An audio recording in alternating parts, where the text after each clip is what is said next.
తిరుమల శ్రీవారి లడ్డూ వివాదంపై దాఖలైన పిటిషన్స్పై నేడు సుప్రీంకోర్టులో విచారణ జరగనుంది.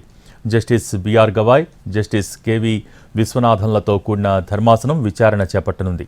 తిరుమల శ్రీవారి ప్రసాదం లడ్డూలో కల్తీ నెయ్యి వాడారన్న సీఎం చంద్రబాబు ఆరోపణలపై కోర్టును ఆశ్రయించారు వైసీపీ ఎంపీ వైవి సుబ్బారెడ్డి. నిజానిజాలు నిగ్గు తేల్చేందుకు సుప్రీంకోర్టు పర్యవేక్షణలో కమిటీ ఏర్పాటు చేయాలని విజ్ఞప్తి చేస్తూ పిటిషన్ దాఖలు చేశారు. ఈ వివాదంలో వాస్తవాలు తేల్చేందుకు సుప్రీంకోర్టు పర్యవేక్షణలో దర్యాప్తు జరపాలని బీజేపీ సీనియర్ నేత సుబ్రహ్మణ్య స్వామి కూడా పిటిషన్ దాఖలు చేశారు. లడ్డూ కల్తీ నెయ్యి వివాదంపై సుప్రీంకోర్టులో 5 పిటిషన్లు దాఖలయ్యాయి. మొత్తం అన్ని పిటిషన్లపై నేడు విచారణ చేపట్టనుంది సుప్రీంకోర్టు.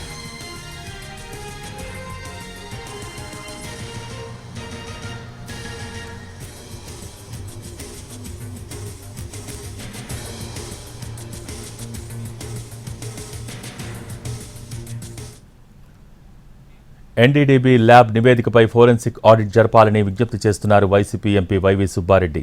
తిరస్కరించిన నెయ్యిని ప్రసాదంలో వాడలేదని స్వయంగా ఈవో చెప్పిన విషయాలను సుప్రీంకోర్టు దృష్టికి పిటిషనర్స్ తీసుకువెళ్లారు.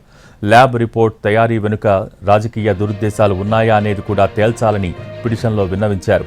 నిరాధారమైన ఆరోపణలతో స్వామివారి భక్తుల మనోభావాలను దెబ్బతీశారని అంటున్నారు పిటిషనర్లు. ఒక చిన్న రిపోర్టును ఆధారంగా చేసుకుని భక్తుల మనోభావాలను దెబ్బతీస్తున్నారని పిటిషన్లో పేర్కొన్నారు. అందుకే సుప్రీంకోర్టు ఈ విషయంలో జోక్యం చేసుకోవాలని అభ్యర్థిస్తున్నారు పిటిషనర్స్. మరోవైపు బీజేపీ నేత సుబ్రహ్మణ్య స్వామి కూడా లడ్డూ వివాదంపై వాస్తవాలు తేల్చాలంటూ సుప్రీంకోర్టును ఆశ్రయించారు. సుప్రీంకోర్టులో స్వయంగా ఆయనే తన వాదనలు వినిపించనున్నారు.